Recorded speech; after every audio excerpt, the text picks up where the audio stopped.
Welcome back. Today we're going to jump right into the retro rabbit hole. We're looking at a device that's been making some noise, the Neo Retro R36S handheld. And the marketing, I mean, it's really compelling. They promise you this perfect shortcut to nostalgia.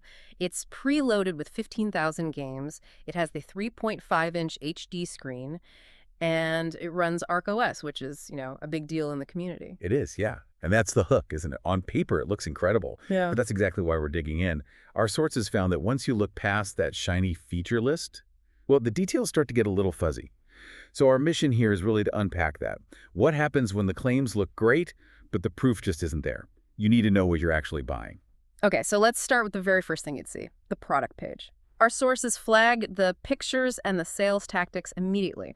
So why is it such a big deal that they're using, like, generic stock photos? Because it says everything about accountability. Yeah. I mean, a reputable company is proud to show you their actual product, right? Right, from every angle. Exactly.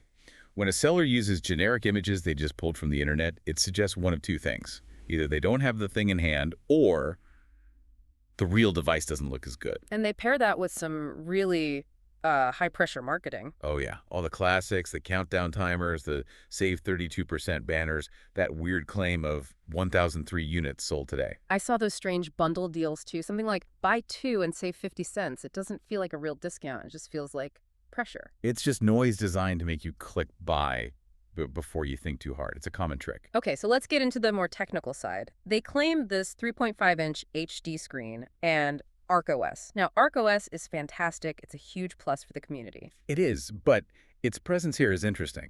ArkOS is great open source software, but it also means the seller didn't have to develop their own software or, do any real internal quality assurance. They're leaning on the community's work. And the HD screen claim.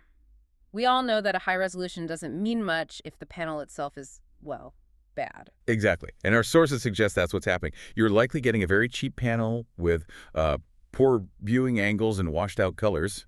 It's HD on a spec sheet, but not in reality. All right, that brings us to the elephant in the room, the 15,000 games. That's the main bait.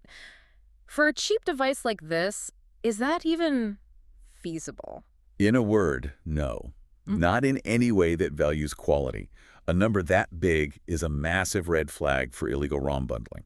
It means they've padded it with thousands of duplicates, broken files, maybe games for tiny, obscure systems. So you spend more time trying to find a working game than actually playing one. Precisely. And they're shifting all the risk of piracy and, frankly, the headache of sorting that mess on to you, the buyer. Okay, but let me just play devil's advocate for a second. Let's say the thing costs $40, maybe $50. If you get even 50 good working retro games out of that 15,000, doesn't that low price kind of make the risk worth it for a casual user? And that is the trap, because that logic only works if the device itself holds up. What happens when it fails? You contact customer support. But there isn't any. Our deep dive found absolutely nothing. No email, no phone number, no live chat. It's a ghost ship. So that low price isn't a discount. It's the price you pay for taking a huge, unprotected risk. And when you try to look for outside opinions, you find the same thing. The company's own website has these, perfect 5-star reviews. Of course it does. But you go and look for independent feedback on Reddit or a real review site like Trustpilot. And crickets. Just silence. Deafening silence.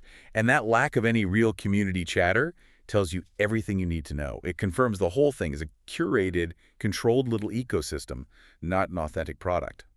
So to sort of wrap it all up, you have these aggressive sales tactics and great open source software being used to hide what is likely questionable hardware, zero support, and a legally dubious game library. You have to be so careful here. So we'll leave you with this to think about. Why are we sometimes so willing to trust a seller's flashy marketing and their own perfect on-site reviews more than the verifiable, deafening silence from the actual independent gaming community? Something to mull over.